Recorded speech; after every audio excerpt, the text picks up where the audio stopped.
Јавната општинска установа Библиотека Искра Кочани и литературниот клуб Копнеш и годинава се јавуваат како организатори на 41-то издание на детскиот поетски фестивал Мајски цвет 2015. За учество на фестивалот се пријавија ученици од повеќе градови на Македонија, кои до организаторот испратија поетски творби на слободна тема. Поетскиот фестивал ќе се одржи утре со почеток во 11 часот и 30 минути во салата на Мултикултурниот центар во Кочани. На фестивалот се очекува да биде доделена и грант при наградата Димитар Гогов, која ја обезбедува семејството на Гогов.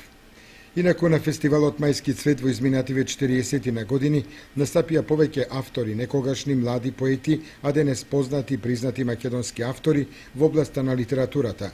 Меѓу нив е и поетот и писател Бранко Цветковски, кој годинава е претседател на жири комисијата на фестивалот Мајски цвет и кој своите први поетски пројави во литературата ги започна токму на поетскиот фестивал во Кочани во 70-тите години